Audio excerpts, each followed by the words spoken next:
एक वृद्ध भिक्षु और एक युवा भिक्षु दोनों नदी किनारे से चले जा रहे थे। तभी उन्होंने देखा कि एक युवती नदी में डूब रही है और बचाओ बचाओ के लिए आवाज़ दे रही है।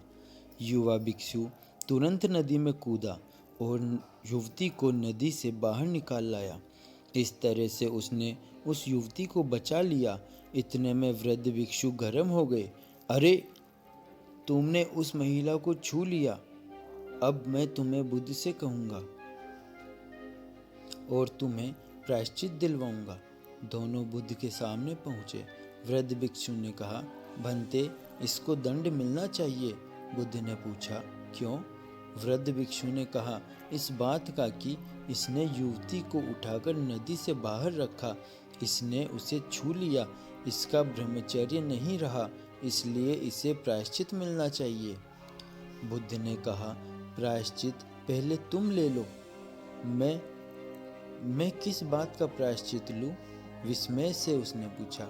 बुद्ध ने कहा, इसने तो उस महिला को उठाकर वहां ही रख दिया, पर तुम तो उसे अपने मानस में उठाकर यहाँ तक ले आए। तुम्हारे मन में अभी भी यह है, तुम इतनी देर से उसे ढो रहे हो। इसने तो वहाँ रखा और भूल भी गया। सुनो, मैं तुम्हें परिणामों की निर्मलता के लिए यह चार उपाय बताता हूँ। हमेशा मन को स्वस्थ रखना, दूसरों के बारे में विकृत नहीं करना, इंद्रियों पर विजय प्राप्त करना, अच्छी संगति में रहना, प्रार्थना करना। एक बार भगवान बुद्ध अपने अनुयायियों के साथ किसी गांव में उपदेश देने जा रहे थे।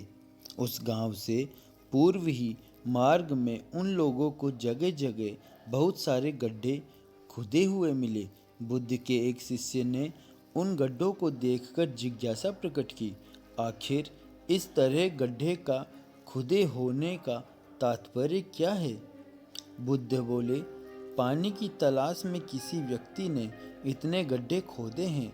यदि वह धैर्यपूर्वक एक ही स्थान पर गड्ढा खोदता तो उसे पानी अवश्य मिल जाता, पर वह थोड़ी देर गड्ढा खोदता और पानी न मिलने पर दूसरा गड्ढा खोदना शुरू कर देता। व्यक्ति को परिश्रम करने के साथ धैर्य भी रखना चाहिए। धन्ना सेठ के पास 7 पुश्तों के लालन पालन जितना धन था। उसका व्यापार चारों तरफ फैला हुआ था, किंतु फिर भी उसका मन अशांत रहता था। कभी धन की सुरक्षा की चिंता, तो कभी व्यापारिक प्रतिस्पर्धा में आगे निकलने का तनाव। चिंता और तनाव के कारण वह अस्वस्थ रहने लगा। उसके मित्र ने उसकी गिरती दशा देखी तो उसे बुद्ध के पास जाने की सलाह दी। सेठ बुद्ध के पास पहुंचा और अपनी समस्या बताई। बुद्ध ने उसे सांत्वना देते हुए कहा, तुम घबराओ मत, तुम्हारा कष्ट अवश्य दूर होगा, बस तुम यहाँ कुछ दिन रहकर ध्यान किया करो। बुद्ध के कहे अनुसार सेठ ने रोज ध्यान करना शुरू कर दिया, किंतु सेठ का मन ध्यान में नहीं लगा। वह जैसे ही ध्यान करने बैठता, उसका मन फिर अपनी दुनिया में चला जाता। उसने बुद्ध को यह बात बताई, किंतु बुद्ध ने कोई उपाय नहीं बताया।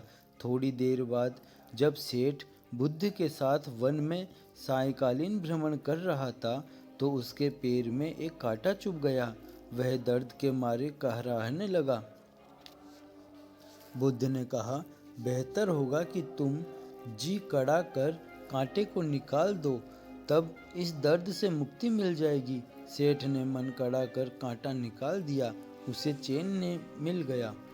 तब बुद्ध ने उसे समझाया कि ऐसे ही लोभ, मोह, क्रोध, घमंड व द्वेष के कांटे तुम्हारे मन में गड़े हैं। जब तक अपने मन की संकल्प शक्ति से उन्हें नहीं निकालोगे, अशांत ही रहोगे। सेठ का अज्ञान बुद्ध के इन शब्दों से दूर हो गया और उसने निर्मल हृदय की राह पकड़ ली। अपनी कुप्रवृत्तियों से मुक्ति के लिए संकल्पबद्धता अनिवार्य है। जब तक व्यक्ति दृढ़ निश्चय न कर ले, तब वह गलती आदतों से मुक्त नहीं हो सकता।